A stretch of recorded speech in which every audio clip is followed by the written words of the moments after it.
Hello guys. सो हम already ionic equilibrium के 2 part discuss कर चुके हैं। आज की क्लास के अंदर हमारा टारगेट है पार्ट 3। ठीक है, तो जस्ट मेक श्योर दैट जिसने फर्स्ट सेकंड पार्ट नहीं देखा है वो पहले फर्स्ट सेकंड पार्ट देख लो ताकि ये पार्ट भी अच्छे से समझ आए। ठीक है, ओके। तो क्वेश्चन स्टार्ट करते हैं अपना क्वेश्चन 21। तो बोल रहा है which one salt will give the acidic solution in water. मतलब कौन सा सॉल्ट, 4 सॉल्ट गिवन है आपको, आपसे बोल रहा है कौन सा सॉल्ट एसिडिक सॉल्यूशन देगा। ठीक है, तो ओके, क्वेश्चन करने से पहले हम एक कॉन्सेप्ट समझते हैं। ये कॉन्सेप्ट ये किस में बेस्ड है क्वेश्चन? ये बेस्ड है अपना सॉल्ट हाइड्रोलिसिस पे। ठीक है, तो सबसे पहले एज यूजुअल हम क्वेश्चन करने से पहले कॉन्सेप्ट समझते हैं कि सॉल्ट हाइड्रोलिसिस होता क्या है। जैसे सपोज एक एग्जांपल देता हूं आप लोगों को। जैसे आपका एसिड्स होता है, एसिड के सॉल्यूशन को हम क्या बोलते हैं? एसिडिक बोलते हैं। बेस के सॉल्यूशन को क्या बोलते हैं? बेसिक बोलते हैं। तो क्या सॉल्ट के सॉल्यूशन को क्या बोलोगे? क्या न्यूट्रल बोलोगे? सबसे पहला सवाल ये है मेरा। तो मोस्ट ऑफ दी बच्चे क्या बोलते हैं कि सर जैसे एसिड का सॉल्यूशन एसिडिक होता है, बेस का सॉल्यूशन बेसिक होता है, तो सॉल्ट का सॉल्यूशन क्या होता है? न्यूट्रल होता है। ठीक है, तो ये ठीक है पर पूरा सही नहीं है, क्योंकि जो सॉल्ट होता है वो डिपेंड करता है कि वेदर एसिड और बेस कौन सा है, उसमें डिपेंड करेगा उसका सॉल्यूशन। हर केस में न्यूट्रल नहीं होता है। इतनी बात समझ आ गई? जैसे एग्जांपल देता हूँ, जो सॉल्ट होता है हमारा 4 टाइप का होता है। ठीक है, तो सॉल्ट कैसे बनता है आप लोग जानते हो। न्यूट्रलाइजेशन रिएक्शन, एसिड और बेस को मिलाते हैं तो हमें सॉल्ट तैयार होता है। तो पहला सॉल्ट होता है हमारा salt of strong acid and weak base. ठीक है, एस का मतलब है स्ट्रॉन्ग एसिड, इसका मतलब है वीक बेस। ठीक है, क्योंकि हम जानते हैं एसिड और बेस को मिला के सॉल्ट तैयार होता है। तो 4 तरीके का हो सकता है, दोनों स्ट्रॉन्ग हो, एक स्ट्रॉन्ग दूसरा वीक, स्ट्रॉन्ग वीक या दोनों वीक। समझ आ गया होगा आपको? चलो एग्जांपल देता हूं। सपोज स्ट्रॉन्ग एसिड है मेरे पास HCl और वीक बेस है मेरे पास अमोनियम हाइड्रोक्साइड NH4OH। तो इनको मिलाओगे तो क्या मिलेगा जरा देखो। तो क्या बन जाएगा आपका NH4Cl हो जाएगा और H2 बन जाएगा। मतलब NH4Cl सॉल्ट तैयार हो गया, अमोनियम क्लोराइड, और यहाँ से OH और यहाँ से H क्या तैयार हो गया? आपका H2 तैयार हो गया। ठीक है, तो ये पहले टाइप का सॉल्ट है जिसको हम बोलते हैं सॉल्ट ऑफ, ये सॉल्ट है तुम्हारा और ये वाटर है। ये तुम्हारा एसिड था, ये तुम्हारा बेस था। स्ट्रॉन्ग एसिड था HCl, वीक बेस था अमोनियम हाइड्रोक्साइड। ठीक है, सिमिलरली सेकंड टाइप का एक सॉल्ट तैयार होता है सॉल्ट ऑफ, इस बार मैं ले रहा हूं देखो, weak acid and strong base. तो दूसरा एसिड तैयार हो सकता है इससे भी। वीक एसिड लेता हूं सपोज, वीक एसिड ले लेते हैं एसिटिक एसिड CH3COOH, एक वीक एसिड है। Strong base sodium hydroxide NaOH। तो क्या बन जाएगा? तो यहाँ से H2 निकल जाएगा, तो Na हो जाएगा, तो sodium acetate CH3COONA plus H2। आई बात समझ में? तो ये भी एक सॉल्ट है, पर ये सॉल्ट किससे तैयार हो रहा है? सॉल्ट तो सारे एसिड बेस से तैयार हो रहा है, पर ये जो एसिड बेस की कैरेक्टरिस्टिक है वो क्या है? यहाँ पर एसिड क्या है? वीक है, और बेस क्या है? स्ट्रॉन्ग है। पर फर्स्ट वाले में एसिड स्ट्रॉन्ग था, बेस वीक था। समझ आ रही है ना बात? ओके, सिमिलरली सॉल्ट कैसा हो सकता है आपका? सॉल्ट हो सकता है आपका दोनों स्ट्रॉन्ग हो, suppose strong acid and strong base, ये भी तो सॉल्ट तैयार हो सकता है। एग्जांपल HCl और NaOH, जो बेसिक हम समझते हैं। तो क्या बनेगा? NaCl और H2O। NaCl बन जाएगा और पानी निकल आएगा H2O, NaCl प्लस H2। तो ये भी देखो एक सॉल्ट ही है। और सिमिलरली एक चौथे टाइप का सॉल्ट होता है जब दोनों क्या हो? वीक हो, salt of weak acid and weak base. ठीक है, जैसे एग्जांपल वीक एसिड हमारे पास है CH3COOH और वीक बेस है अमोनियम हाइड्रोक्साइड NH4OH। क्या बनेगा? तो CH3CO ये NH4 बन जाएगा और यहाँ से OH और यहाँ से H निकल के वाटर अलग हो जाएगा। तो CH3COO NH4, जिसको हम अमोनियम एसिडेट बोलते हैं, प्लस H2O। इतनी बात समझ आ गई? अब देखो कहानी ध्यान से। तो देखो सॉल्ट ये है, ये भी सॉल्ट है आपका, ये भी सॉल्ट है, ये भी सॉल्ट है, चारों के चारों सॉल्ट है, चारों के चारों के आपके सॉल्ट। पर चारों के चारों जो बने हैं, मतलब एसिड बेस से बने, एसिड बेस की कैरेक्टरिस्टिक्स डिफरेंट है। तो इस वजह से जो सॉल्ट होगा उसकी कैरेक्टरिस्टिक्स भी क्या होगी? डिफरेंट होगी। ठीक है, तो मेरा यहाँ पर कहना ये है, देखो ध्यान से कहना है, डायरेक्ट ध्यान से सुनो। जो भी सॉल्ट, जैसे स्ट्रॉन्ग एसिड और वीक बेस है, तो ज्यादा स्ट्रॉन्ग कौन है? मतलब क्या स्ट्रॉन्ग है? एसिड है कि बेस स्ट्रॉन्ग है? तो दिख रहा है हमें एसिड स्ट्रॉन्ग है। तो मतलब इस सॉल्ट की जो कैरेक्टरिस्टिक होगी वो क्या होगी? आपकी एसिडिक होगी। मतलब जो स्ट्रॉन्ग होता है उसकी कैरेक्टरिस्टिक शो करता है सॉल्ट। क्लियर? इसमें देखो एसिड वीक है पर बेस क्या है? स्ट्रॉन्ग। मतलब जो ये वाला सॉल्ट होगा, ऐसी कैरेक्टरिस्टिक ये क्या, किस नेचर का होगा? ये हमारा होगा बेसिक नेचर का। समझ आ गई बात? सॉल्ट को चेक करना है, अगर वो स्ट्रॉन्ग एसिड से बना है तो एसिडिक होगा, अगर वो सॉल्ट स्ट्रॉन्ग बेसिक से बना है, मतलब स्ट्रॉन्ग बेस से बना है, तो क्या होगा? बेसिक होगा। ठीक है, जो भी स्ट्रॉन्ग होगा उसकी कैरेक्टरिस्टिक शो करेगा। ठीक है, सपोज दोनों ही स्ट्रॉन्ग है, देखो स्ट्रॉन्ग एसिड स्ट्रॉन्ग बेस, तो यहाँ पर कंफ्यूज हो गया तो क्या होगा, न्यूट्रल होगा। Yes, this is the neutral salt. Similarly अगर दोनों ही वीक है तो फिर से ये भी क्या होगा, आपका न्यूट्रल होगा। तो ये होता है आपका क्लासिफिकेशन ऑफ सॉल्ट्स। ये सॉल्ट ऐसा नहीं होता कि न्यूट्रल ही होता है, न्यूट्रल होता है, वो वाले सॉल्ट न्यूट्रल होते हैं जो दोनों जिसके अंदर या तो दोनों स्ट्रॉन्ग एसिड स्ट्रॉन्ग बेस होगा, या दोनों के दोनों क्या होंगे, वीक होंगे, मतलब एसिड भी वीक होगा और बेस भी वीक होंगे, वाले जो सॉल्ट तैयार होंगे वो आपके न्यूट्रल होंगे।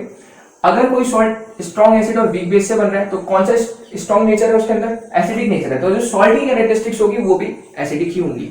और अगर वीक एसिड और स्ट्रॉन्ग बेस का सॉल्ट तैयार हो रहा है तो जो सॉल्ट की नेचर होगी या कैरेक्टरिस्टिक्स होगी वो क्या होगी आपकी, स्ट्रॉन्ग क्या है, बेसिक है, तो बेसिक नेचर का आपका सॉल्ट होगा। मतलब सीधी सी बात है, इसका जो पीएच होगा लेस देन 7 होगा, इसका पीएच क्या होगा, ग्रेटर देन 7 होगा। इन दोनों सॉल्ट्स का जो पीएच होगा कितना होगा, न्यूट्रल है तो मतलब 7 होगा, इसका भी पीएच कितना होगा, 7 होगा। ठीक है, तो पहली बात समझ आ गई आप लोगों को कि सॉल्ट ऐसा नहीं होता कि हमेशा न्यूट्रल होता है या एसिडिक होता है, बेसिक होता है। इट डिपेंड, किस में डिपेंड करता है, एसिड और बेस में डिपेंड करता है कि हम कौन सा एसिड एंड कौन सा बेस ले रहे हैं। क्लियर? ओके, इतनी बात सबको समझ आ गई। बस इसी का यूज करके, इन्हीं कॉन्सेप्ट्स का यूज करके हम क्या कर सकते हैं, बहुत इजीली अपना काम करवा सकते हैं। ठीक है,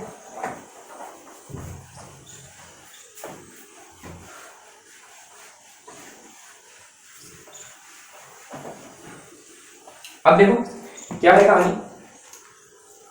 अब सबसे पहले समझते हैं कि विच वन, अब क्वेश्चन कर लेते हैं, कहानी और भी है बहुत सारी, चलो पहले बाकी कहानी भी बता देता हूँ। यस, या चलो पहले क्वेश्चन कर लेते हैं, उसके बाद आगे बात करेंगे। Question 21, which one salt will give acidic solution. तो बताओ एसिडिक कौन होगा, तो डेफिनेटली कौन सा एसिडिक होगा, जिसका यस एसिड क्या होगा, स्ट्रॉन्ग होगा, ये तो होगा ना।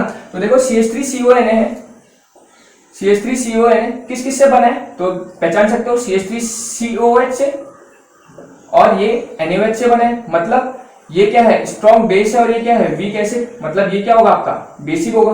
ये वाला क्या होगा आपका, बेसिक होगा, ये तो सीधा पीछे।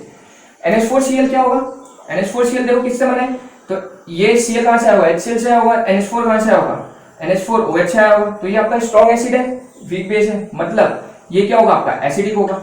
यही होगा ना, तो ये पूछा एसिडिक कौन सा है, तो यही होगा क्योंकि इसमें स्ट्रॉन्ग एसिड है। NaCl क्या होगा, चलो देखते हैं, NaCl कहां से आया होगा, Na आया NaOH से, Cl कहां से आया, HCl से, तो देखो ये भी स्ट्रॉन्ग, ये भी स्ट्रॉन्ग, मतलब ये क्या होगा आपका, न्यूट्रल होगा, दोनों स्ट्रॉन्ग तो न्यूट्रल होता है। और लास्ट CH3CONH4, तो ये कहां से आया है, ये आया है CH3COH से, और NH4 कहां से आया है, NH4OH से आया है, अमोनियम हाइड्रोक्साइड से।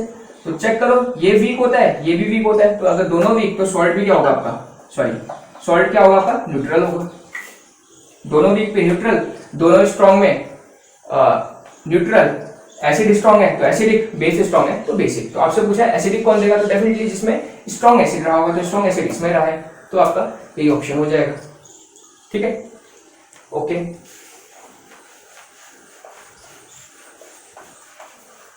सो नेक्स्ट क्वेश्चन आपके पास, क्वेश्चन 22। तो इतनी बात समझ आ गई, सॉल्ट हमारा 4 टाइप का होता है। तो क्वेश्चन 22 कह रहे थे degree of hydrolysis in reaction दे रखी है, सॉल्ट कॉन्सेंट्रेशन आपको गिवन है, आपको Ka भी गिवन है। ओके, तो सबसे पहले मैं एक छोटी सी चीज आपको बताता हूँ। ठीक है, तो हमारा 4 टाइप का सॉल्ट था, देखो ध्यान से। पहला था सॉल्ट ऑफ फर्स्ट क्या था, strong acid and weak base. दूसरा था salt of weak acid and strong base. तीसरा था, थर्ड था हमारा weak acid and weak base, and fourth था आपका strong acid and strong base. ठीक है, तो हमारा 4 टाइप का सॉल्ट था, strong acid weak base, weak acid strong base, weak acid weak base and strong acid strong base. ठीक है, तो इसमें सबसे पहले मैं आपको कुछ रिलेशंस बताता हूँ, ठीक है, जो आप लोग अभी फिलहाल ध्यान रखेंगे। अब बाद की कोई लेक्चर वीडियो वगैरह देखोगे तो वहाँ पूरा एक्सप्लेनेशन मिल जाएगा कि ये आता कहाँ से है। अभी मैं पूरा डिराइव नहीं कर रहा हूँ, केवल आप लोग को ध्यान रखना है क्या है चीजें, और तो आप आई थिंक बेसिक कॉन्सेप्ट आपको समझ आ गया होगा। ठीक है, तो सबसे पहले अगर हम बात करते हैं salt of strong acid weak base की, इसका मुझे क्या बताना है, डिसोसिएशन कांस्टेंट बताना है, या इसको हम हाइड्रोलिसिस कांस्टेंट बोलते हैं। हाइड्रोलिसिस कांस्टेंट क्या बोल रहे हैं इसके लिए हम, हाइड्रोलिसिस कांस्टेंट। इसको हम यूज करते हैं KH से। याद करो इक्विलिब्रियम में हमने पढ़ा है, मॉलिक्यूल्स के लिए Kc लिखते थे, फिर हमने आयनिक इक्विलिब्रियम में पढ़ा एसिड्स के लिए Ka लिखते थे, बेस के लिए क्या लिखते थे, Kb लिखते थे। लिखते थे ना। तो सॉल्ट्स के लिए हम क्या लिखेंगे, KH लिखेंगे, ठीक है। याद है के की वैल्यू क्या होती थी, C alpha square, first part के अंदर मैंने बताया इक्विलिब्रियम के अंदर, यस। तो इसलिए मैंने बोला फर्स्ट पार्ट देख लेना। तो सॉल्ट्स के लिए जब हम ये लिखते हैं तो उसको हम बोलते हैं KH बोलते हैं। क्या बोलते हैं, KH, ठीक है। आप अपने आप ड्राइव कर सकते हो, मैं भी आपको डायरेक्ट बताता हूँ क्या आएगा। तो KH की वैल्यू जो सॉल्ट होता है स्ट्रॉन्ग एसिड और वीक बेस का, वो होती है KW/KB, ठीक है। जो बेस वीक होता है वो यहाँ नीचे लिखना है, मतलब KB हो जाएगा, ठीक है। ये होती है KH की वैल्यू, मतलब हाइड्रोलिसिस कांस्टेंट की वैल्यू किसके लिए, salt of strong acid weak base की। जो वीक है उसको नीचे लिखना है, बस इतना ध्यान रखो। तो वीक क्या बेस है, तो इसलिए यहाँ KB आएगा। KB का मतलब समझते हो, dissociation constant of base, KB। और KW क्या है, KW is dissociation constant of water. याद है आपको पीएच वाले में मैंने फॉर्मूला बताया था, H minus is equal to ये H minus into OH minus equal to 10 की पावर माइनस 14। जो ये 10 की पावर माइनस 14 होता है, यही होता है आपका KW, मतलब KW की वैल्यू फिक्स्ड होती है, दैट इज 10 की power minus 14 at room temperature के अंदर, मतलब 25 डिग्री सेल्सियस के अंदर 10 की पावर माइनस 14 इसकी वैल्यू क्या है, फिक्स्ड है। समझ आ गई बात। तो KW जब भी आपको दिखे तो ध्यान से समझ लो, KW कहीं पर भी आपको दिखे तो KW की वैल्यू तुम क्या पुट करोगे, 10 की पावर माइनस 14 पुट करोगे, 10 की पावर माइनस 14 पुट करोगे, ठीक है। तो पहले वाले की हो गया। सेकेंड है salt of weak acid in strong base. तो इसके लिए क्या होगा, तो देखो सेम फॉर्मूला, KW, यहाँ वीक क्या दिख रहा है, एसिड दिख रहा है, तो इस बार नीचे क्या आ जाएगा, KA आ जाएगा, नीचे क्या आ जाएगा, KA आ जाएगा, ठीक है। इनको हम डिराइव भी कर सकते हैं, नो प्रॉब्लम, पर अभी नहीं कर रहे हैं डिराइव, क्योंकि वीडियो बहुत ज्यादा लंबा हो जाएगा अगर मैं डेरिवेशन करने से लेके सबके लिए। तो आप लोगों ने अपने क्लास के अंदर किया ही होगा डेरिवेशन, अगर नहीं करा है तो आप लोग देख सकते हो वीडियो मेरी दूसरी, जिसके अंदर मैंने ये समझाया है आप लोग को पूरा डिटेल में, ठीक है। फिलहाल हम डिराइव नहीं कर रहे हैं, डायरेक्ट आप भी डायरेक्ट याद रखो, अगर सॉल्ट होगा स्ट्रॉन्ग एसिड वीक बेस का, तो क्या होगा, हाइड्रोलिसिस कांस्टेंट KW बाय जो वीक है वो लिख दो, KB। यहाँ वीक क्या एसिड है तो डिवाइड बाय K। यहाँ पर क्या दोनों है तो कोई बात नहीं, दोनों आ जाएंगे, KW by KA into KB, दोनों आ गए। और देखो इसमें वीक क्या है, कुछ क्या नहीं है, तो इसका यूज ही नहीं करेंगे। इसमें तो समझ लो जो वीक है उसको लिखना है, यहाँ पर तो वीक कुछ भी नहीं है, तो इसके लिए होता ही नहीं है, ठीक है। अभी एक चीज और बताऊंगा इसके लिए थोड़ी देर में।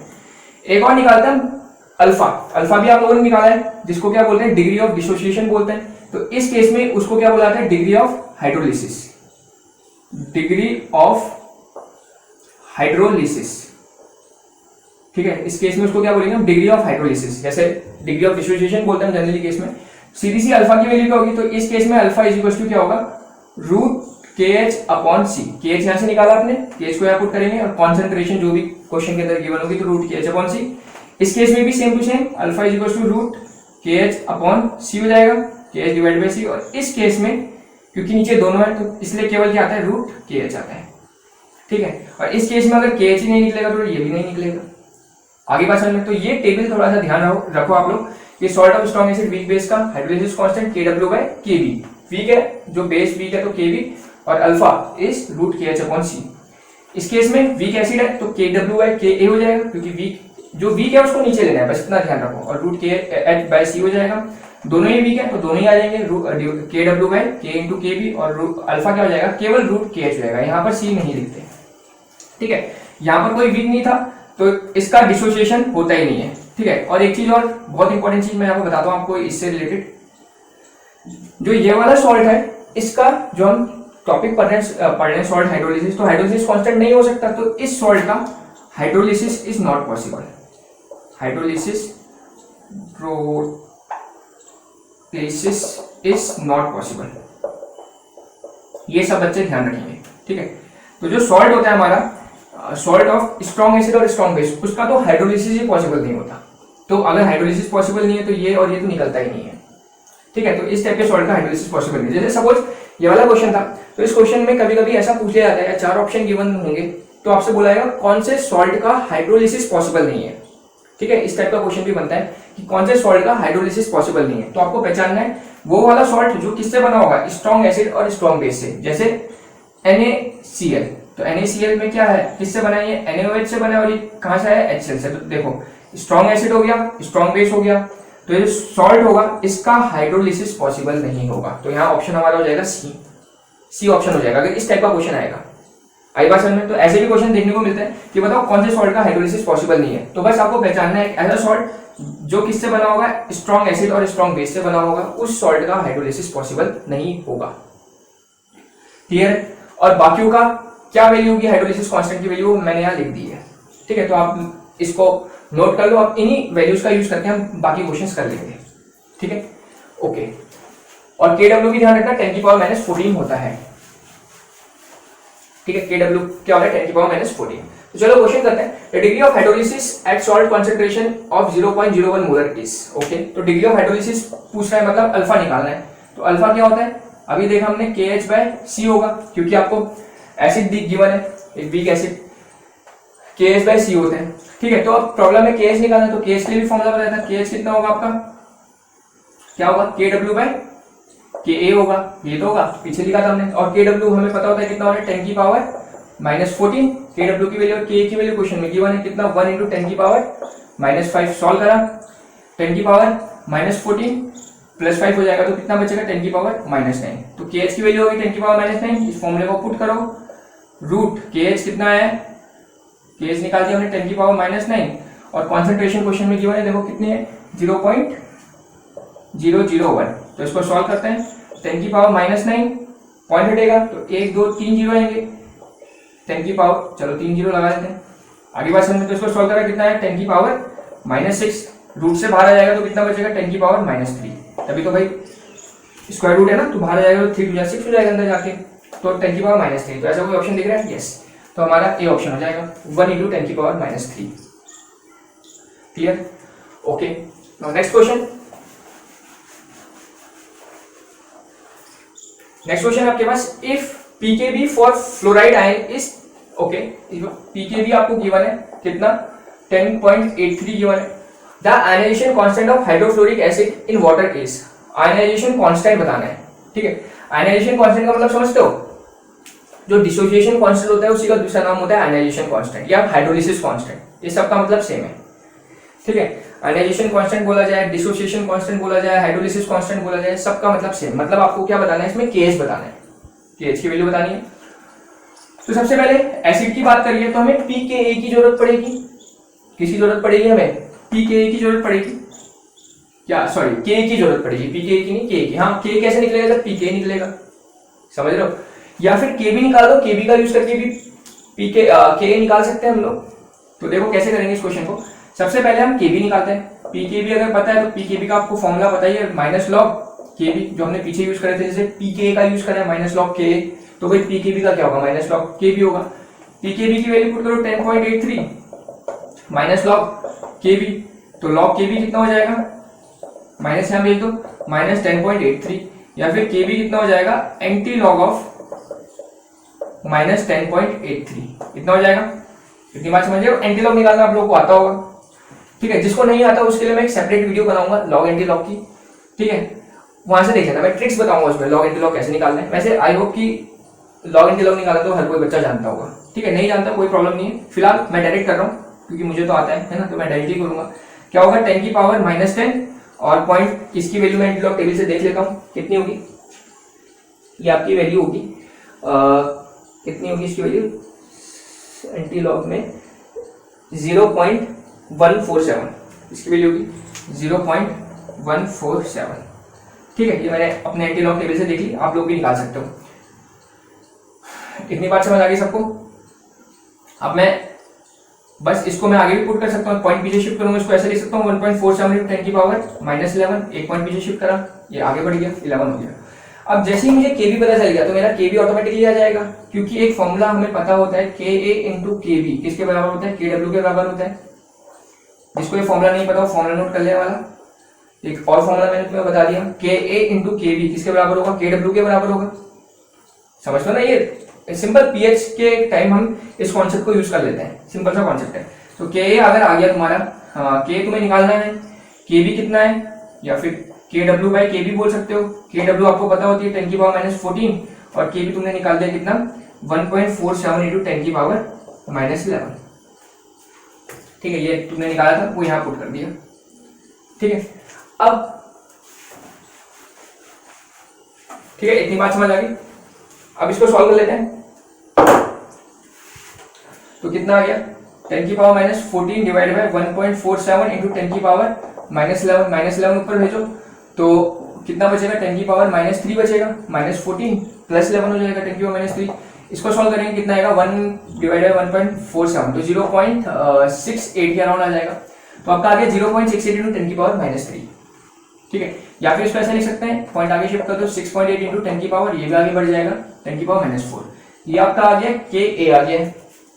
पर आपको क्वेश्चन में क्या बताना था, डिसोसिएशन कांस्टेंट बताना है।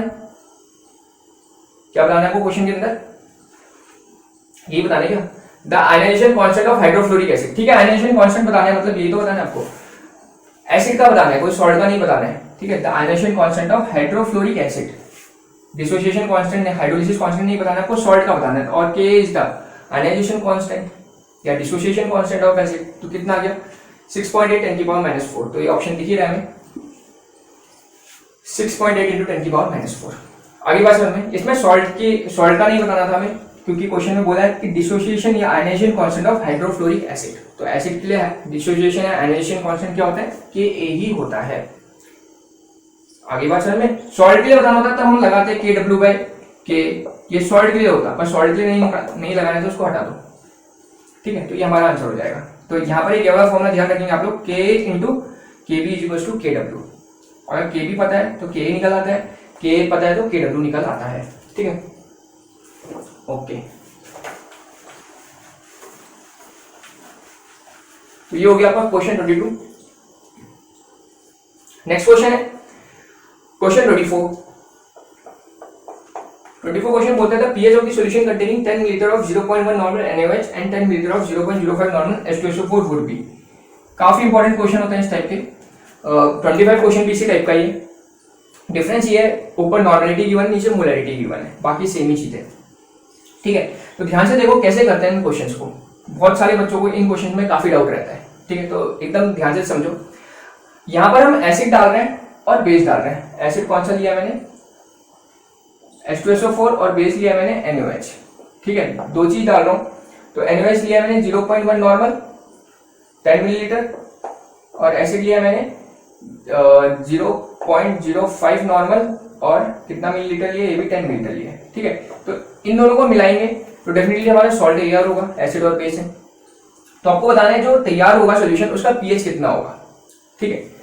ओके, तो सबसे पहली बात एक चीज ध्यान रखो इस क्वेश्चन में, हम जब भी सॉल्ट्स की बात करते हैं, एसिड बेस की बात करते हैं, हम ज्यादा प्रीफर क्या करते हैं, नॉर्मेलिटी ओवर मोलैरिटी, ठीक है। पहला क्वेश्चन, पहला कॉन्सेप्ट कि मोलैरिटी और नॉर्मेलिटी क्या प्रीफर करेंगे, तो नॉर्मेलिटी प्रीफर करेंगे, ठीक है। क्यों, क्योंकि वो इक्विवेलेंट में चलती है, और एसिड बेस की जो कॉन्सेप्ट होती है वो इक्विवेलेंट में ज्यादा प्रीफर करा जाता है रेदर देन मोल्स, ठीक है। बाकी सब जगह मोल में कंसिडर करते हैं, पर सॉल्ट्स के लिए, एसिड्स के लिए, बेस के लिए हम क्या प्रीफर करते हैं, नॉर्मेलिटी प्रीफर करते हैं, ठीक है।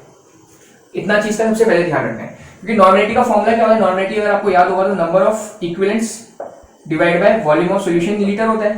तो यहाँ से नंबर ऑफ इक्विवेलेंट कितना आएगा, जरा देखो, नंबर ऑफ इक्विवेलेंट आएगा आपका normality into volume in litre.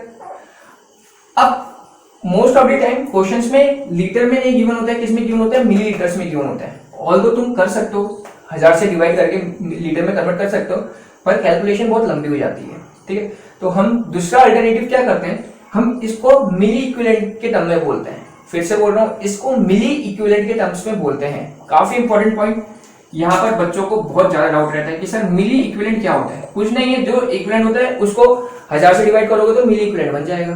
तो अगर इसको 1000 से डिवाइड कर देंगे तो क्या हो जाएगा, वॉल्यूम भी क्या हो जाएगा, इन मिलीलीटर। यही होता है आपका मिली इक्विवेलेंट का फॉर्मूला। मिली इक्विवेलेंट कैसे निकलता है, नॉर्मेलिटी जो होगी उसको वॉल्यूम इन मिलीलीटर से मल्टीप्लाई करोगे तो तुम्हारा मिली इक्विवेलेंट आएगा, ठीक है। और इन केस अगर मोलैरिटी गिवन है, ठीक है, ध्यान से, अगर मोलैरिटी गिवन है तो क्या करेंगे, तब डायरेक्टली मोलैरिटी पुट नहीं करेंगे, क्योंकि नॉर्मेलिटी और मोलैरिटी में एक फॉर्मूला आप लोगों ने पता होगा, normality is equals to valence factor into molarity. ये पता है सभी को, valence factor into molarity. X की वैल्यू क्या होती है, एसिड्स के केस में बेसिसिटी होती है, बेस के केस में एसिडिटी होती है, सॉल्ट के केस में वैलेंसी होती है, या चेंज इन ऑक्सीडेशन नंबर होती है। तो एक्स की अलग अलग तरीके से वैल्यू निकाली जाती है, जो हमने इक्विवेलेंट वेट के अंदर आपको सिखाई है, ठीक है। जिसको एक्स की वैल्यू निकालनी नहीं आती, या ये वैलेंस फैक्टर क्या होता है, वैलेंस फैक्टर क्या होता है ये नहीं पता, वो एक वीडियो में बना रहा हूँ, स्पेशल वीडियो, जिसमें मैं इक्विवेलेंट वेट का कॉन्सेप्ट समझाऊंगा, क्योंकि इक्विवेलेंट वेट एक काफी इंपॉर्टेंट कॉन्सेप्ट है। तो इक्विवेलेंट वेट का वीडियो आप लोग देख लो, ठीक है, आप लोग को एक वीडियो मिल जाएगी मेरे चैनल के अंदर इक्विवेलेंट वेट, वो वीडियो देखोगे तो ये पूरी कॉन्सेप्ट समझ जाएगा कि एक्स क्या होता है, कहां से आया है। क्लियर? अभी मैं डायरेक्टली पुट करूंगा, ठीक है। तो एक फॉर्मूला होता है नॉर्मेलिटी का, एक्स इंटू मोलैरिटी, तो इसको मैं मोलैरिटी टर्म में भी ब्रेक कर सकता हूं, क्या, x into molarity into volume in millilitre. तो एक फॉर्मूला मेरा मिली इक्विवेलेंट का ये बन जाएगा, मिली इक्विवेलेंट का एक फॉर्मूला ये बन जाएगा, ठीक है। तो अब जो भी क्वेश्चन में गिवन है, नॉर्मेलिटी की टर्म में गिवन है तो डायरेक्टली पुट करेंगे, मोलैरिटी की टर्म में गिवन है तब हम इस वैलेंस फैक्टर का ध्यान रखेंगे, इस चीज का ध्यान रखें। अगर नहीं ध्यान रखोगे क्वेश्चन गलत बन जाएगा, ठीक है। इस वैलेंस फैक्टर का आप ध्यान रखोगे। ओके, तो इतनी बात सबको समझ आ गई होगी। अब हम करते हैं क्वेश्चंस। तो देखो, सबसे पहले मिली इक्विवेलेंस निकालो H2SO4 के, मिली इक्विवेलेंट निकालते हैं इसके H2SO4 के, कितना आएगा, फॉर्मूला मैंने बता दिया, नॉर्मेलिटी इनटू वॉल्यूम, नॉर्मेलिटी ही गिवन है तो नॉर्मेलिटी कितनी होगी 0.05 इंटू वॉल्यूम कितना है 10, ठीक है। अगर बाय द वे, ध्यान सुनो, अगर by the way molarity given होती, क्या गिवन होती, मोलैरिटी, तब यहां क्या करना पड़ता, 0.05 इंटू क्या करना पड़ता, 2 करना पड़ता, अगर मोलैरिटी गिवन होती, क्योंकि H2SO4 का वैलेंस फैक्टर क्या होता है, 2 होता है। आई बात समझ में? फिलहाल नॉर्मेलिटी गिवन है तो डायरेक्ट हम पुट कर रहे हैं। आई बात समझ में? अगर by the way 0.05 molar given होता तो भाई नॉर्मेलिटी की वैल्यू तो नहीं है, तो मोलैरिटी गिवन है, तब हम सेकंड वाला फॉर्मूला यूज करते हैं, क्या, x इंटू मोलैरिटी। तो मोलैरिटी 0.05 पुट कर दिया और वैलेंस फैक्टर H2SO4 का कितना होता है 2, तो 2 से मल्टीप्लाई करते हैं, ठीक है। तो ये जो वैलेंस फैक्टर वाली कहानी है, जिसको आती है तो बहुत अच्छा है, जिसको नहीं आती वो इक्विवेलेंट वेट की कहानी, इक्विवेलेंट वेट के ऊपर जो वीडियो मैंने बनाई है वो देख लेना, ठीक है। ओके, तो फिलहाल आपका क्या गिवन है, जो गिवन है वही पुट करते हैं, normality into volume in millilitre, normality आपकी कितनी 0.05 नॉर्मेलिटी गिवन है, इंटू वॉल्यूम कितना है 10, तो इसको सॉल्व कर लिया आपने कितना है 10 ही तो है, 0.05 और वॉल्यूम कितना गिवन है 10 गिवन है, तो इसको पॉइंट हटाओगे तो कितना आ जाएगा 100 आ जाएगा, 0 से 0 कट गया तो कितना आ गया आपका 5/10 दैट इज 0.5। ये आ गया मिली इक्विवेलेंट H2SO4 का। सिमिलरली आप मिली इक्विवेलेंट निकाल लोगे किसके लिए, NaOH के लिए, तो NaOH के लिए क्या आएगा, जरा देखो, नॉर्मेलिटी इंटू वॉल्यूम, नॉर्मेलिटी क्या है इसकी 0.1, वॉल्यूम कितना है 10, समझ लो, तो सॉल्व कर दिया, कितना आ गया 10 से 10 कट गया तो कितना आ गया आपका 1 आ गया। इसके मिली इक्विवेलेंट आ गया 1, इसके मिली इक्विवेलेंट आ गया 0.5। अब देखो, अब एसिड है, बेस है, तो डेफिनेटली कौन सी रिएक्शन होगी, न्यूट्रलाइजेशन रिएक्शन होगी, क्या होगी, न्यूट्रलाइजेशन रिएक्शन। और कितना खर्च होगा, तो जितना इक्विवेलेंट या मिली इक्विवेलेंट एसिड का होता है उतना ही इक्विवेलेंट या मिली इक्विवेलेंट किसका खर्च होता है, बेस का खर्च होता है। तो देख लो कम कौन सा है, तो एसिड कम है, 0.5 कम है, तो मतलब बेस का 1 खर्च नहीं होगा, कितना खर्च होगा, केवल 0.5 खर्च होगा। आई बात समझ में? तो 0.5 एसिड का और इसका जो 0.5 था वो तो क्या हो गया, न्यूट्रल हो गए। तो अब सॉल्यूशन में लेफ्ट क्या हो गया, सॉल्यूशन के अंदर लेफ्ट क्या है, तो डेफिनेटली जो ज्यादा होगा वही लेफ्ट होगा, ज्यादा क्या है, तो NaOH ज्यादा है, तो NaOH ही लेफ्ट होगा। तो सॉल्यूशन के अंदर लेफ्ट क्या हुआ आपका, NaOH बचा रह गया, कितना बचा रह गया, तो 0.5, तो इसका 0.5 क्या हो गया, इसके साथ न्यूट्रलाइजेशन रिएक्शन कर गया, तो बचा कितना रह गया, केवल 0.5, मतलब 1 - 0.5। यही हमारा टारगेट है। अब दूसरी चीज, सॉल्यूशन के अंदर क्या है, NaOH है, मतलब बेस है, तो बेस का मैं पहले बता चुका हूं। अब पार्ट 2 के अंदर बेस का क्या निकालते हैं हम, POH निकालते हैं। पहले क्वेश्चन के अंदर pH पूछा है, और तो देखो क्वेश्चन के अंदर क्या पूछा है, pH, पर पहले हम क्या निकालेंगे, POH निकालेंगे, और फिर pH POH का रिलेशन हम जानते हैं, समझ रहे हो, तो ये ध्यान रखना है। इतनी बात समझ आएगी सबको। तो ये आपकी क्या आ गई, मिली इक्विवेलेंट आ गए सॉल्यूशन के अंदर, 0.5 के आ गए आपके मिली इक्विवेलेंट आ गए, और जैसे ही मिली इक्विवेलेंट आ गए तो फिर कौन सा, क्योंकि फॉर्मूले के अंदर pH या pH के फॉर्मूले के अंदर क्या होती है, कॉन्सेंट्रेशन होती है, तो कॉन्सेंट्रेशन निकाल सकते हो। तो कॉन्सेंट्रेशन का फॉर्मूला दैट इज नॉर्मेलिटी का क्या फॉर्मूला होता है, milliequivalent divide by volume in millilitre. अगर मिली इक्विवेलेंट्स की बात कर रहे हो, नॉर्मेलिटी तो आपकी क्या होती है, आपकी कॉन्सेंट्रेशन होती है, तो निकाल दो मिली इक्विवेलेंट्स क्या आएगा आपका 0.5, और सॉल्यूशन का वॉल्यूम, क्योंकि सॉल्यूशन की बात कर रहे हैं, सॉल्यूशन का वॉल्यूम क्या होगा, सॉल्यूशन का वॉल्यूम दोनों को ऐड कर दो तो कितना हो जाएगा, 10 + 10 दैट इज 20 हो गया, दैट इज 20 हो गया। आई बात समझ में सबको। तो यहां से हमने सॉल्व करा, कितना आया, पॉइंट हट गया तो 0 आ गया, तो 540, तो 1/40 आ गया, ठीक है। तो नॉर्मेलिटी कितनी आ गई सॉल्यूशन की, या इस सॉल्यूशन की कहो कॉन्सेंट्रेशन कितनी आ गई, 1/40 आ गई, ठीक है। या 1/40 को थोड़ा सिंप्लीफाइड वर्जन में करते हैं, तो क्या करता हूं मैं, 10 से मल्टीप्लाई, 10 से डिवाइड कर दूं, 10 से मल्टीप्लाई और 10 से डिवाइड, एक 0 ऑलरेडी था, 10 से डिवाइड कर दिया तो कितना हो गया 100 हो गया। बात समझ लो, 10 से मल्टीप्लाई करा और 10 से डिवाइड कर दिया, तो इसको अलग ले लिया ताकि कैलकुलेशन में थोड़ी आसानी हो जाए। तो 4 से कट जाएगा, 4 2 जा 8, 9 22.5 और इसको ऊपर भेजो 10 की पावर -2। तो ये आपकी आ गई कॉन्सेंट्रेशन, नॉर्मेलिटी, या फिर इसको कह सकते हो जो सॉल्यूशन के अंदर लेफ्ट था क्या, बेस था, तो बेस के लिए क्या बोल सकते हो, OH माइनस की कॉन्सेंट्रेशन। ठीक है, तो OH माइनस की कॉन्सेंट्रेशन जैसे आपको पता चली, अब तुम POH निकाल ही सकते हो। अब तुम क्या निकाल सकते हो, POH। कैसे निकालोगे, तो देखो POH का फॉर्मूला आपने पीछे सीखा हुआ है, minus log OH minus concentration, minus log OH minus concentration क्या है, 2.5 इंटू 10 की पावर -2। और ये सॉल्व करना मैंने सिखाया था तुम्हें पार्ट 2 के अंदर, क्या 2 माइनस लॉग 2.5 कितना आ जाएगा। अच्छा अभी देखो एक परफेक्ट आंसर नहीं है तो हमें जरूरी नहीं है इसको सॉल्व करें, इसको एज इट इज रखते हैं। हमसे पीएच पूछा था तो आपके पास एक फॉर्मूला पता है, पीएच प्लस पीओएच कितना होता है, यस 14। ठीक है, इसलिए मैंने बोला पार्ट 2 देख लेना, पार्ट 2 में सब एक्सप्लेन करा हुआ है।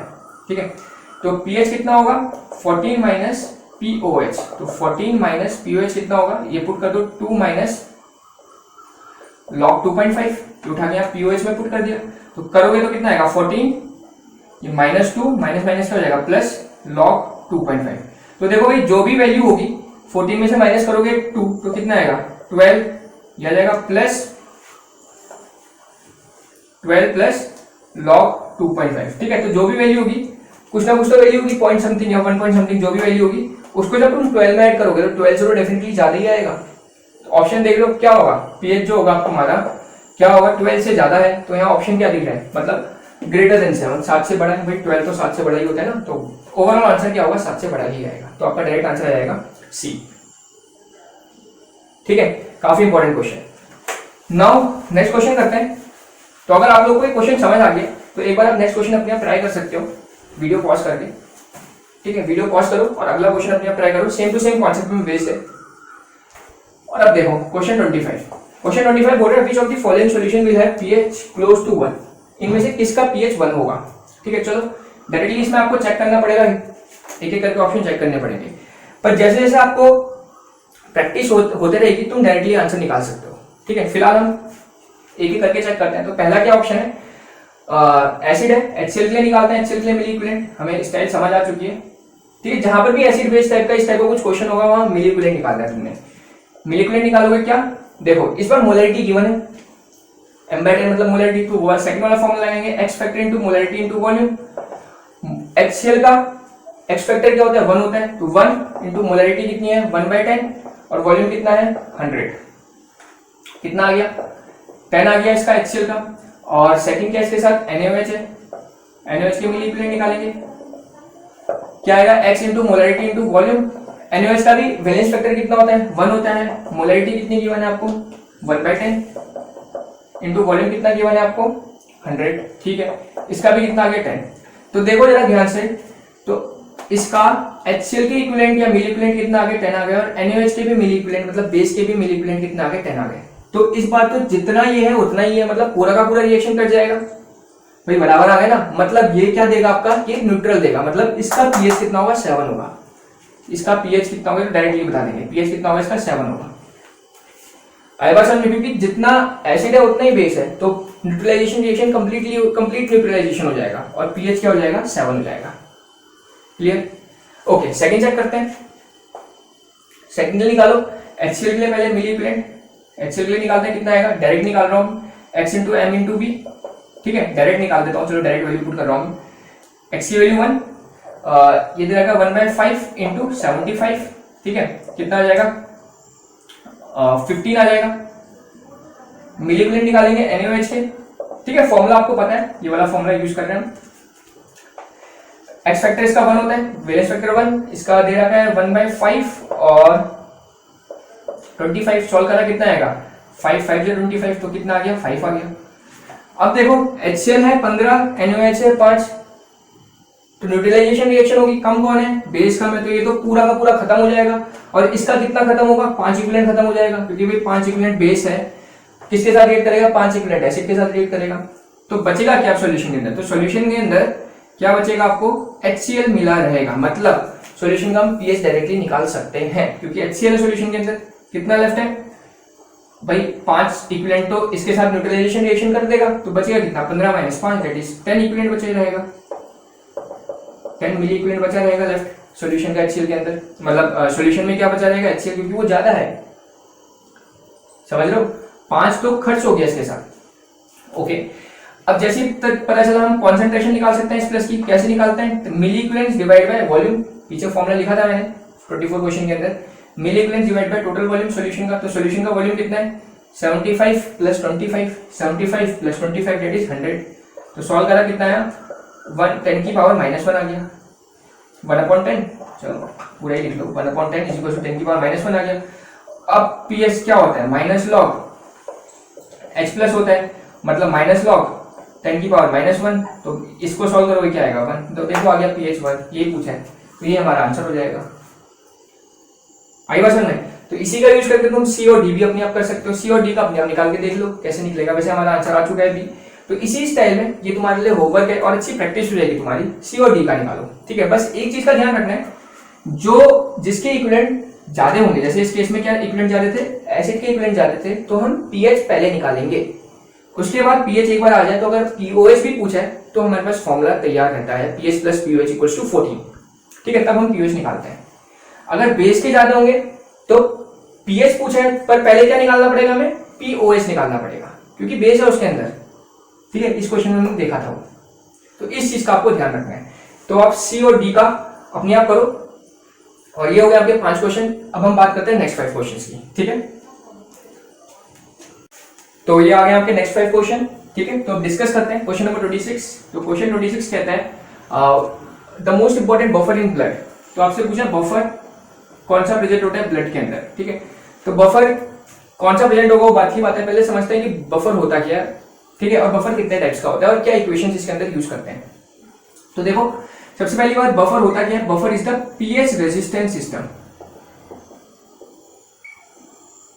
क्या होता है pH रेजिस्टेंट सिस्टम, मतलब pH को रेजिस्ट करके रखता है, pH को बढ़ने या घटने नहीं देता है। कब, ऑन एडिशन ऑफ, ये ध्यान रखना हमने, on addition of small amount of acid और बेस, ठीक है, जब तुम स्मॉल अमाउंट में एसिड या स्मॉल अमाउंट में बेस डालोगे तो सिस्टम का pH डेफिनेटली चेंज होता है, ठीक है। तो कोई नॉर्मल सिस्टम होगा उसमें हम तुमने एसिड डालते रहे, ठीक है, तो एसिड का चार्ट मैंने पीछे बताया था, तो अगर कोई नॉर्मल सिस्टम होगा उसमें तुम एसिड डालते रहोगे तो pH इस तरफ आता रहेगा और बेस डालते रहोगे तो बेस इस तरफ जाता रहेगा। पर अगर यही काम तुम बफर सॉल्यूशन के अंदर करो, किसके अंदर करो, बफर सॉल्यूशन के अंदर करो, थोड़ा सा एसिड डालो या थोड़ा सा बेस डालो तो pH में कोई चेंजेस नहीं आएगा। इसी टाइप के सिस्टम को हम बोलते हैं बफर सिस्टम, जो क्या करता है pH रेजिस्टेंट सिस्टम होता है on addition of small amount of acid और बेस। ये भी ध्यान रखना है, ऐसा नहीं कि दुनिया भर का एसिड डाल दिया और बोलोगे कि सर pH चेंज नहीं होगा।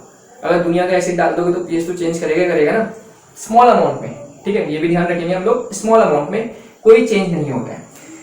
तो हमारे पास एक बहुत बढ़िया एग्जांपल है बफर का, ब्लड। नेचुरल बफर हमारे पास होता है ब्लड, जो हम लोग के पास खून होता है, आपके पास है, मेरे पास है, ठीक है, तो उसको हम बोलते हैं बफर। क्यों, तो इसका एक एग्जांपल मैं देता हूं तुम्हें। जैसे हम लोग दिन भर खाते पीते रहते हैं, इधर उधर की चीजें खाते हैं पीते हैं कुछ, है ना, तो क्या होता है, ठीक है, तो क्या होता है इसके कारण से हमारी बॉडी में pH चेंजेस होगा, मतलब ब्लड का pH कुछ खाओगे तो एसिडिक कैरेक्टर, मोस्टली चीजें क्या होती हैं एसिड्स होती हैं, जो भी चीज हम खाते हैं उनमें क्या होता है एसिडिक कैरेक्टर होता है।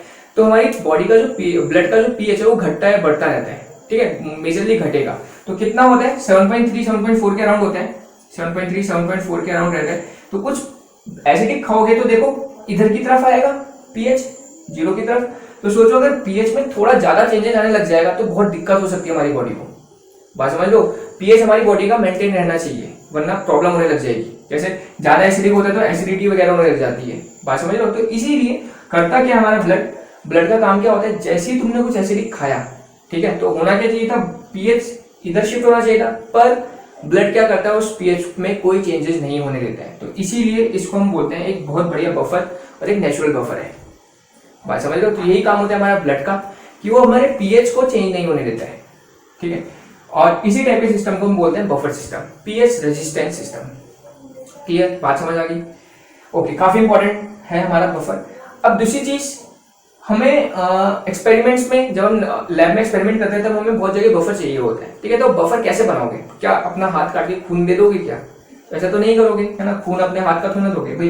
लैब में हमें बफर तैयार करना है तो क्या करोगे, एक केमिकल मतलब एक केमिकल्स का यूज करके हम बफर तैयार करते हैं, हम अपना खून नहीं दे सकते, ठीक है। प्रैक्टिकल में एक्सपेरिमेंट करने के लिए तुमसे बोला कि भाई बफर तैयार करो, पता चल रहा तुम बोलोगे सर हमारे सर ने बताया कि बफर ब्लड होता है, तो हाथ काटा ब्लड दे दिया, सर लो बफर तैयार हो गया, ठीक है। ऐसा मत करना। बफर लेबोरेटरीज में कैसे बनाए जाते हैं वो जरा देखो, ठीक है। इतनी बात समझ आ गई सबको कि बफर क्या होता है। अब देखते हैं बफर कैसे बनाएंगे, ठीक है। बफर इस तरीके से तैयार होता है। तो बफर दो टाइप का होता है, टाइप्स ऑफ बफर। पहला होता है एसिडिक बफर, एसिडिक बफर, और दूसरा होता है आपका बेसिक बफर। दूसरा क्या होता है आपका बेसिक बफर। एसिडिक बफर कैसे तैयार होगा, एक वीक एसिड लेंगे, वीक एसिड सपोज क्या है CH3COOH, और ध्यान से सुनो, और उसी का सॉल्ट लेंगे, उसी का सॉल्ट मतलब CH3COO- तो होना चाहिए with strong base. Strong base मतलब NaOH, तो NaOH से लोगे तो क्या बनेगा Na। तो ये होता है हमारा एसिडिक बफर, ठीक है। समझ आ गई क्या होगी definition, it is the mixture of weak acid and the salt of same acid, salt of same acid with strong base. Salt कैसे तैयार होता है मैं पहले बता चुका हूं थोड़ी देर पहले। सॉल्ट लेना है हमने, एसिड वही लेना है हमने, जो यहां पर हमने वीक एसिड लिया वही एसिड होना चाहिए विथ स्ट्रॉन्ग बेस। तो भाई NaOH से Na है, तो इस टाइप के सॉल्यूशन को हम बोलते हैं acidic buffer. Similarly basic buffer क्या होगा, अब आप लोग को समझ आ गया होगा। क्या लेंगे आप, NH4OH, एक वीक बेस लेंगे, ठीक है, वीक बेस लेंगे, प्लस सॉल्ट उसी का होगा विथ यस स्ट्रॉन्ग एसिड, मतलब HCl से Cl आया होगा, तो ये क्या हो जाएगा, सॉल्ट ऑफ सेम बेस, इसी बेस का salt, same base with strong acid, ठीक है। तो ये हमारे होते हैं बफर्स, ये हो गया एसिडिक बफर और इसको बोलते हैं बेसिक बफर, ठीक है। इसका मैकेनिज्म वगैरह भी है, पर वो डेफिनेटली अभी नहीं हम डिस्कस करेंगे कि कैसे बफर काम करता है। किसी को अगर सीखना होगा मैकेनिज्म तो उसके लिए हम दूसरी वीडियो बना देंगे, जिसके अंदर मैं पूरा एक्सप्लेन करूंगा कि आखिरकार बफर काम कैसे करता है, ठीक है। अभी नहीं कर रहे हैं क्योंकि वीडियो बहुत जल्दी लेंदी हो जाएगी, ठीक है। तो इसलिए केवल इतना समझो, एसिडिक बफर क्या होता है, एक वीक एसिड और सॉल्ट लेना है, एक तो वही सॉल्ट बनेगा तो क्या चाहिए उसके अंदर, एसिड और बेस चाहिए। तो जो एसिड होगा वो वही वाला होगा जो हमने वीक लिया है, और बेस क्या होना चाहिए, कोई सा भी स्ट्रॉन्ग बेस ले सकते हो। सिमिलरली बेसिक बफर के अंदर जो बेस लिया है, तो जब सॉल्ट तैयार करेंगे तो बेस वही होना चाहिए जो लिया है, और एसिड कोई सा भी स्ट्रॉन्ग हो सकता है, ठीक है, स्ट्रॉन्ग होना है, ओके। तो इस तरीके का सॉल्यूशन को हम बोलते हैं बफर सॉल्यूशन। इतनी बात समझ आ गई। अब एक और चीज, एक हेंडरसन साइंटिस्ट है, उन्होंने पीएच निकालने के लिए दिया, तो पीएच का फॉर्मूला क्या आता है, पीएच क्या होता है, pKa, इसके लिए plus log pH is equal to pKa plus log salt upon acid, ठीक है। तो ये हमारा होता है, ये हमारी हेंडरसन इक्वेशन थी, इन्होंने दिया था pH कैसे, pKa plus log salt upon acid. Acidic buffer का बेसिक का क्या होगा, pH बेसिक का डेफिनेटली pOH निकालेंगे हम पहले, pKa की जगह क्या आ जाएगा pKb, बाकी सब कुछ same, log salt upon acid, ठीक है। ये आपका हो जाएगा बेसिक बफर का।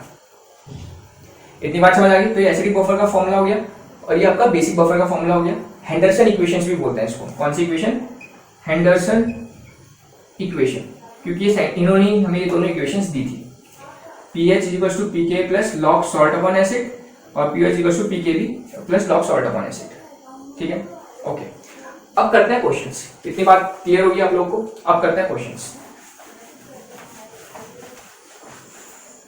तो चलो बात करते हैं अपने क्वेश्चन 26 की। कॉन्सेप्ट सीख लिया हमने बफर्स का।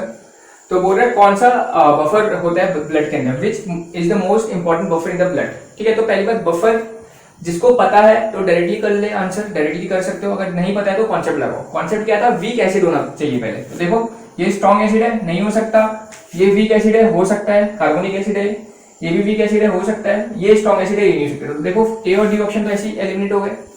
अब बचे बी और सी ऑप्शन। तो बफर के लिए क्या चाहिए, एक तो वीक एसिड चाहिए प्लस सॉल्ट चाहिए, किसका, एसिड सेम होना चाहिए, प्लस बेस कौन सा होना चाहिए, स्ट्रॉन्ग बेस होना चाहिए। एसिड तो सेम होना चाहिए, तो देख लो इसमें एसिड बदल दिया है, क्लोरीन Cl माइनस डाल दिया। एसिड क्या होना चाहिए, इसी का होना चाहिए था। तो देखो यहाँ पर इसी का एसिड है HCO3, तो यही आपका आंसर होगा। बात समझ आ गई। इसी ये तो बताया था आप लोगों को कि किस तरीके से निकालना है। एसिडिक बफर का मतलब वीक एसिड होना चाहिए और सॉल्ट होना चाहिए with same acid plus strong base. ठीक है, ओके। 27 क्वेश्चन क्या बोल रहा है, विच इज बफर सॉल्यूशन। तो बफर सॉल्यूशन क्या है, वीक एसिड होना चाहिए plus salt of same acid with strong base. तो वीक एसिड है, एसिडिक एसिड, सॉल्ट है, सेम एसिड भी है और Na कहां से है, NaOH से, मतलब स्ट्रॉन्ग बेस है। तो यही आंसर होगा। सेकंड में भी देखो सेम ही चीज लिख दी है, वीक एसिड है, सॉल्ट है, सॉल्ट के अंदर वीक एसिड तो है पर जो बेस है NH4 कहां से आया होगा, NH4OH से आया होगा। वो बेस क्या हो गया है, बेस भी वीक हो गया है। पर वीक नहीं चाहिए हमें, बेस क्या चाहिए, स्ट्रॉन्ग चाहिए। तो इसलिए वो नहीं हो सकता। ठीक है, okay. Now next question, question number 28 बोल रहे हैं pH of the solution of 10 millilitre 1 normal sodium acetate. Sodium acetate आपके पास CH3COONA, कॉन्सेंट्रेशन इसकी दे रखी है 1 normal, and acidic acid CH3COH, इसकी कॉन्सेंट्रेशन दे रखी है आपको 2 नॉर्मल। ठीक है, K भी पता है, K कितना पता है, 1.8 10 की पावर -5। तो आपको निकालना है pH निकालना है। तो बफर का pH कैसे निकालते हैं, ये आपको फॉर्मूला पता है, कैसे होता है, pH = pKa plus log salt upon acid, ऐसे निकलता है। pKa कितना होगा, तो Ka पता है तो pK निकल आएगा, pK = minus log Ka minus log 1.8 into 10 की पावर -5। इसको हम सॉल्व करना जानते हैं, कितना हो जाएगा, 5 माइनस लॉग 1.8। पार्ट 1 के अंदर मैंने बताया था, सॉरी पार्ट 2 के अंदर बताया, तो आप पार्ट 2 देख लेना एक बार, जिसको नहीं आ रहा है समझ में। तो लॉग 1.8 में लॉग टेबल से देख लेता हूँ कितनी वैल्यू होती है, 0.255। तो इसकी वैल्यू होती है 0.255 वैल्यू होती है। इसको सॉल्व कर लिया, कितना आएगा, 4.74 आ जाएगा। ठीक है, तो इसको सॉल्व कर लिया हमारा 4.74। इसको उठा के यहाँ पुट कर देते हैं, 4.74 प्लस लॉग सॉल्ट की कॉन्सेंट्रेशन दे रखी है 1 नॉर्मल और एसिड की कॉन्सेंट्रेशन दे रखी है 2 नॉर्मल। पुट करा हमने 4.74 लॉग 0.5, और लॉग 0.5 का मतलब क्या होता है, -0.3010, ये होता है ना। तो सॉल्व करेंगे, कितना आएगा, 4.4। तो आपका आंसर आ जाएगा pH 4.44। तो ऑप्शन देख लो क्या है आपके पास, 4 5 6 7। तो क्या आंसर होगा, तो जरा देखो एक बार, राउंड ऑफ का भी लॉजिक लगा सकते हो आप लोग। तो 4.4 है, मतलब 5 से कम है, तो सिग्निफिकेंट फिगर राउंड ऑफ का कॉन्सेप्ट तुम्हें पता है, तो तुम्हारा ए आंसर हो जाएगा। ठीक है, तो 4 आपका आंसर हो जाएगा। वैसे इतना दूर आंसर होना नहीं चाहिए था, सही आंसर गिवन होना चाहिए था क्वेश्चन के अंदर, पर कोई बात नहीं। राउंड ऑफ का कॉन्सेप्ट इसलिए सिखाया जाता है ताकि तुम राउंड ऑफ या सिग्निफिकेंट फिगर का यूज करके अपना कॉन्सेप्ट कर सको। ठीक है, नेक्स्ट इज क्वेश्चन नंबर 29 बोलता है for preparing a buffer solution of pH 6 बनाना है, मतलब pH 6 का बफर तैयार करना है by mixing sodium acetate and acidic acid, the ratio of concentration of salt to acid. ठीक है, आपको रेशियो बताना है सॉल्ट और एसिड का, और K पता है आपको 10 की पावर -5। तो जरा बताओ, K पता है तो pK निकल आएगा, pK कितना होता है, minus log Ka minus log 10 की पावर -5, डेट इज, ये इसको सॉल्व करते हैं 5 आते हैं। अगेन सेकंड पार्ट के अंदर ये एक्सप्लेन किया था कैसे आते हैं, तो देख लेना सेकंड पार्ट। अब हेंडरसन इक्वेशन लगा दो, pH क्या होता है, pKa plus log concentration of salt divide by concentration of acid. pH की वैल्यू क्वेश्चन के अंदर गिवन है 6, pK तुमने कैलकुलेट कर लिया है 5 plus log concentration of salt divide by concentration of acid.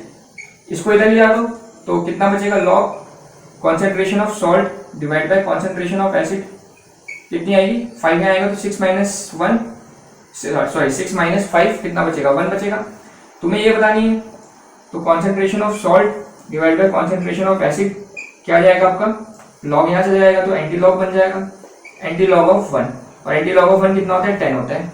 तो कितनी आएगी कॉन्सेंट्रेशन, 10, नीचे क्या है, कुछ भी नहीं तो 1 ले लेंगे, समझ लो, 10 कुछ नीचे कुछ नहीं तो 1, मतलब 10:1। तो आपका आंसर हो जाएगा 10:1। तो आपका बी ऑप्शन हो जाएगा इस क्वेश्चन का आंसर। क्लियर है? तो समझ आ गई। तो डायरेक्टली हेंडरसन इक्वेशन का ध्यान रखो, एसिड है तो पीएच निकलता है, बेस है तो पीओएच इक्वल्स टू पी के ए की जगह क्या हो जाएगा पीकेबी, और इस एसिड की जगह क्या हो जाएगा बेस हो जाएगा। बस वो बेसिक बफर के लिए हम ऐसे निकाल सकते हैं। ठीक, ओके। नेक्स्ट क्वेश्चन,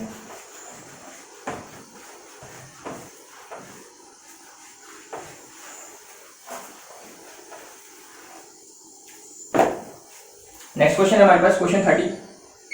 क्वेश्चन 30 बोल रहा है when 10 litre of 0.1 molar acetic acid 0.1 molar acetic acid that is CH3COH है 10 मिलीलीटर, जिसका पीके गिवन है आपको 5, is titrated against 10 millilitre 0.1 molar ammonia, NH3 लिया है, कितना 10 मिलीलीटर लिया है, और इसका पीकेबी भी आपको गिवन है, पीकेबी कितना गिवन है आपको 5।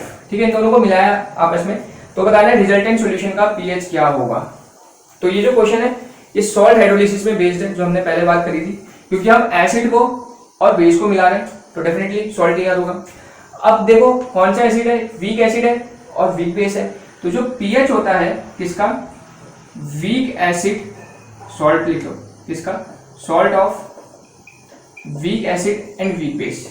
ठीक है, क्या पीएच होता है, मैं डायरेक्टली लिख रहा हूँ यहाँ फॉर्मूला, तो फॉर्मूला ध्यान रखो, पीएच होता है आपका 14 या 1/2 14 प्लस पीकेए माइनस पीकेबी। ठीक है, ये डायरेक्ट फॉर्मूला आप लोग ध्यान रखना, काफी इंपॉर्टेंट फॉर्मूला है, डायरेक्टली फॉर्मूला बेस्ड क्वेश्चन बनता है। पर ये भी ध्यान रखना है साथ साथ, ये जो पीएच का फॉर्मूला होता है किसके लिए होता है, वीक एसिड और वीक बेस का सॉल्ट। जैसे ये था वीक एसिड वीक बेस, अगर by the way strong acid weak base हो जाए या फिर वीक एसिड स्ट्रॉन्ग बेस हो जाए, स्ट्रॉन्ग एसिड वीक बेस हो या फिर वीक एसिड स्ट्रॉन्ग बेस हो, तो तब ये वाला फॉर्मूला यूज नहीं करेंगे, तब दूसरे फॉर्मूले रहते हैं। ठीक है, वो आप लोगों ने आई होप अपनी स्टडीज के अंदर करे होंगे, पूरे डिस्कस करे होंगे। ठीक है, अभी फिलहाल वाला उन फॉर्मुलेस की बात नहीं कर रहे हैं, वो ज्यादा इंपॉर्टेंट फॉर्मुले नहीं है। सबसे ज्यादा इंपॉर्टेंट फॉर्मुला यही वाला होता है जिसके अंदर weak acid and weak base होता है, और वीक एसिड वीक बेस का डायरेक्ट फॉर्मुला आप लोग याद रखेंगे, हाफ 14 प्लस पीके माइनस पीकेबी। तो वैल्यू सब्स्टिट्यूट कर दो, 14 पीके कितना गिवन आपको देखो 5 और माइनस पीकेबी कितना गिवन है 5, तो कैंसिल आउट हो गया, 5 5 कैंसिल, तो 14/2 दैट इज कितना आंसर आ गया 7। पीएच कितना होगा इसका 7 होगा, तो पीएच 7 हमारा आंसर हो जाएगा। ठीक है, तो आगे बात समझ में, तो इस तरीके से हम बफर्स के question and salt hydroelectricity question को सॉल्व करते हैं। ठीक है, तो काफी इंपॉर्टेंट चीजें सीखी है इस क्लास के अंदर हमने, देखो आप लोग इनको और इनके ऊपर बाकी क्वेश्चंस करो। ठीक है, तो हमारा आयनिक इक्विलिब्रियम कंप्लीट हो गया है पूरा, तो अच्छे से इस चैप्टर को देखना, काफी इंपॉर्टेंट है कॉम्पिटिटिव पॉइंट ऑफ व्यू से। तो अब नई क्लास में हम एक नए चैप्टर के साथ मिलेंगे, तब तक थैंक यू।